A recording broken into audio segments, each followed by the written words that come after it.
নমস্কার। আবার সকালবেলা চলে এলাম নতুন ব্লগ নিয়ে। এই যে সাত সকালে বসিয়ে দিয়েছি মুসুর ডাল, আর অনেক দিন থেকেই খেতে ইচ্ছা করছে টকের ডাল, কিন্তু কি খাবো, টক দিয়ে কি রান্না করব। টকের তো এখন আম্মু পাওয়া যাচ্ছে না, আর আমরা পাকা হয়ে গেছে, তাই কাঁচা টমেটো দিয়েই ডাল করে ফেললাম। ডালে কাঁটাটা দিয়ে দিচ্ছি যাতে ডালটা একটু ঘন ঘন হয়ে যায়।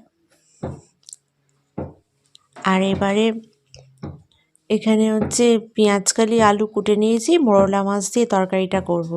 বেশি কিছু দেব না, আর সকালবেলা আমারও সময় থাকে না বেশি কিছু দেবার, আর অত মশলা টশলা দিয়ে রান্না করার। ওই 4-5 কোয়া রসুন দেব আর একটা বড় পেঁয়াজ দেব, দিয়ে তরকারিটা করব।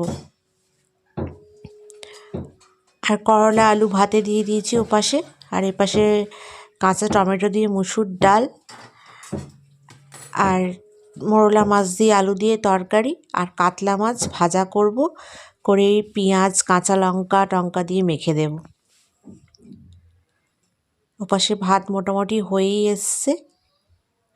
আর কদিন ধরে যা ওয়েদার, আর বিরক্ত লেগে যাচ্ছে। শীতকালে একটু রোদ্দুরই নেই, শুধু বৃষ্টি, নাহলে মেঘলা, একটু গায়ে রোদই লাগে না।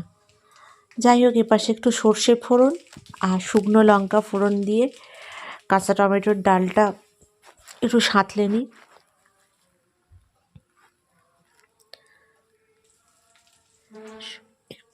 সবসময় টক ডালে একটু সর্ষে ফোড়ন দিলেই ভালো লাগে।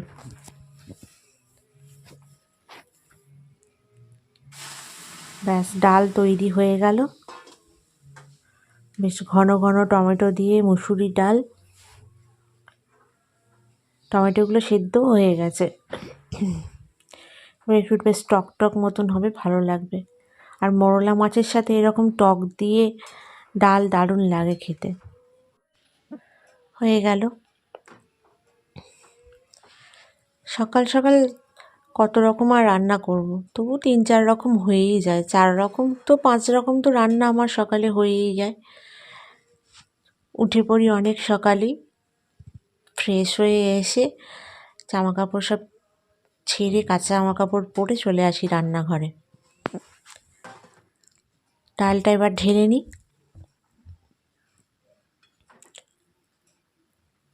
এরকম কাঁচা টমেটো দিয়ে মুসুরির ডাল আপনাদের কার কার খেতে ভালো লাগে? আমার তো ভীষণ ভালো লাগে। মোরলা মাছ এনেছে, বাটা মাছ এনেছে, আর এনেছে কাতলা মাছ। তা বাটা মাছটা রেখে দিয়েছি, আজকে আর করব না। তা আজকে কাতলা মাছটা ভাজা করে নেব।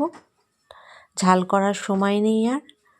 ওটাকে পেঁয়াজ লেবু লঙ্কা দিয়ে মেখে নেব, আর একটু দেবো তার সাথে কাঁচা সর্ষের তেল। এবার এই যে একটা অর্ধেক টমেটোও দিয়ে দিয়েছি এতে,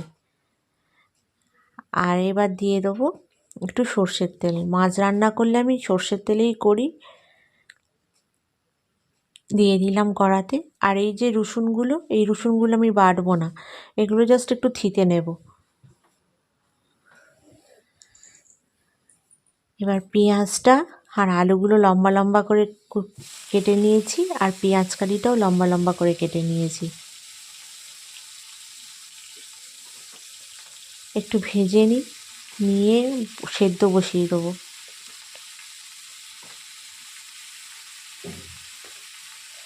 মোরলা মাছের একটু এরকম ঝাল ঝাল তরকারি, আর এপাশে করলা আলু ভাতে, আর ওপাশে কাঁচা টমেটোর ডাল, ভালোই লাগে।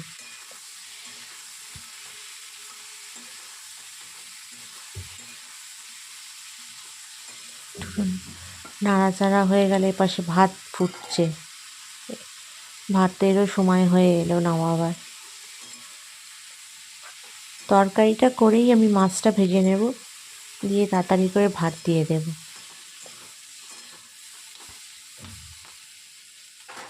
মোটামুটি ভাজা হয়ে গেছে। এবার একটু হলুদ গুঁড়ো, লঙ্কা গুঁড়ো আর নুন দিয়ে জল ঢেলে দেবো।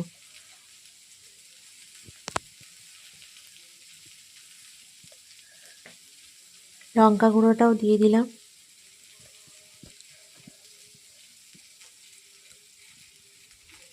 অল্প করেই নুন দিচ্ছি, কারণ মরলা মাছে তো নুন ছিল আর নুন আছে, ওই জন্য অল্প করেই দিলাম। এবার একটু নেড়ে ছেড়ে জল ঢেলে দেবো।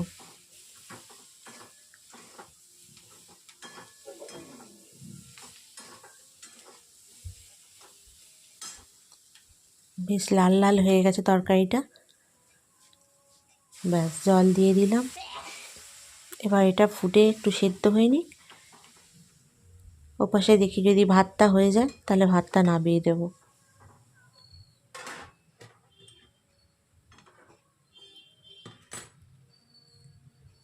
এপাশে রসুনটা আর পেঁয়াজটা কেটে নেব। ভাতটা দেখছি।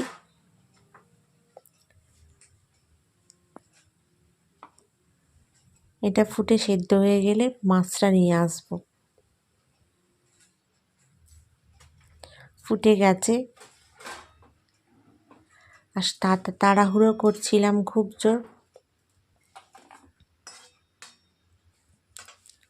সকাল সকাল যারা রান্না করেন তারা তো বুঝতেই পারেন কত তাড়াহুড়ো থাকে। এপাশে মোরলা মাছটা আর এটা আমি ভেজে নিয়েছি, চিংড়ি মাছটা। ওর সাথে 2-4টে চিংড়ি মাছও ছিল।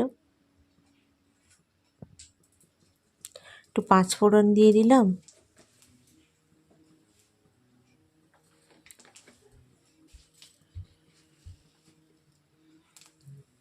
আর তার সাথে একটু জিরে ফোড়নও দিলাম। 5 ফোড়ন আর জিরে ফোড়ন দুটোতে দিলে ফোড়নে একটা আলাদা সুন্দর টেস্ট হয়। আর শুকনো লঙ্কা দিয়ে দিলাম।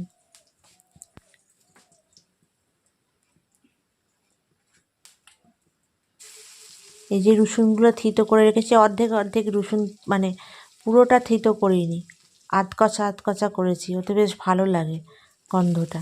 আর পেঁয়াজগুলো একটু মোটা মোটা করেই ভেজেছিলাম, দিয়ে দিলাম পেঁয়াজ কুচিগুলো।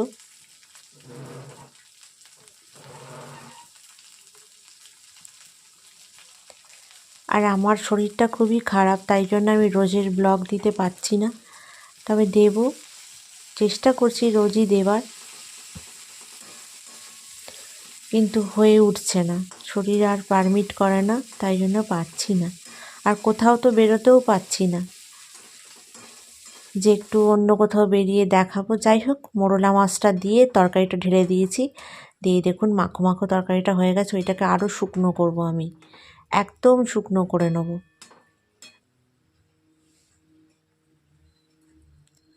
শুকনো শুকনো করে এবার নামিয়ে দেব।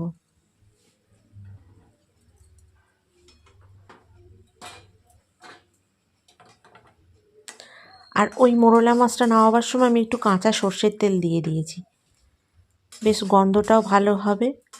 আর মোরলা মাছগুলো বেশ বড় বড়ও আছে।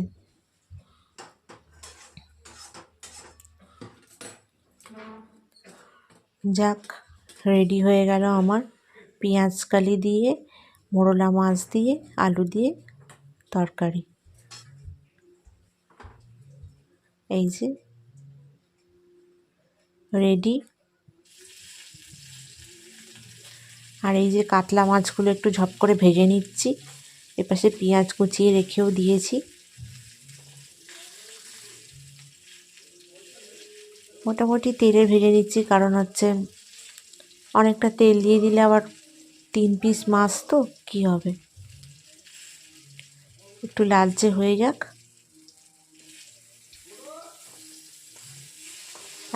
হয়ে গেছে মোটামুটি লালচে, আর একটু লালচে করব। আমি একটু কড়া মাছ ভাজা খেতেই ভালোবাসি, আর বাড়িতে সবাই কড়া মাছই ভালোবাসে। আর এদিকে রাতে চলে এলাম, এটা পৌষ পার্বণের পরের দিন, মা দুধ পুলি করেছে, অসাধারণ দুধ পুলি। এপাশে হচ্ছে ভাপা পিঠে, এই যে মা বানাচ্ছে নারকেল দিয়ে, ওইদিকে একটা ভাপাতে বসিয়ে দিয়েছে।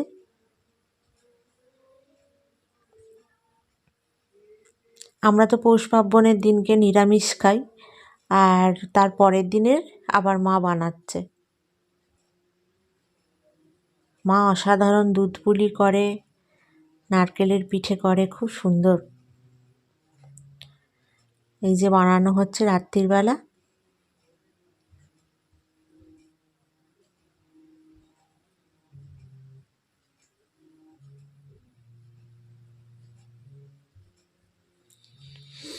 আমিও কিছু বানিয়েছি, আমি তবে এত সুন্দর বানাতে পারিনি, কুকুরছানা বেড়ালছানার মতো দেখতে হয়েছে, কিন্তু বানিয়েছি। শিখতে তো হবে, চেষ্টা তো করি করার জন্য। মায়ের মতো এত সুন্দর নয়। আমি করেছি বাঁধাকপির পিঠেটা, আমার খেতে খুব ভালো লাগে। বাড়িতে সেরকম সবাই ভালোবাসে না অতটা, নারকেলের পিঠে আর দুধ পুলি ভালোবাসে, কিন্তু আমার খুব ভালো লাগে তরকারির পিঠে খেতে। তো যাই হোক, আমার জন্য সবাই বাড়ির খেয়েছে, খেয়ে বলেছে মা তরকারিটা করেছিল আর পিঠেগুলো আমি বানিয়েছিলাম। সবাই বলেছে খুব সুন্দর হয়েছে খেতে। প্রত্যেকেই বাড়ির প্রত্যেককেই দিয়েছিল দুধ পুলি, সেদ্ধ পিঠে আর হচ্ছে বাঁধাকপির পিঠে। এই যে আমি বানিয়েছি, কুকুরছানা বিড়ালছানার মতো দেখতে হয়েছে। যাক, আজকের ব্লগটা এইটুকুই। সবাই ভালো থাকবেন, সুস্থ থাকবেন, আর আবার আসবো নেক্সট ব্লগে। আর এই যে তৈরি হয়ে যাচ্ছে আস্তে আস্তে সব পিঠে। মা বলছে যারা খেতে জানে তারা সুন্দর বানাতেও জানে। মাকে বললাম মা একটু খুলে দেখাও কীরকম ভাপা পিঠেটা হচ্ছে। পিঠেটা আমি তৈরি করতে পারি না, ওগুলো মা করে, কিন্তু আমি বানিয়ে দিতে মোটামুটি পারি। ওই রকমই বানাই, কিন্তু পারি। এই যে মা সেদ্ধ করছে, তাহলে আজকের মতন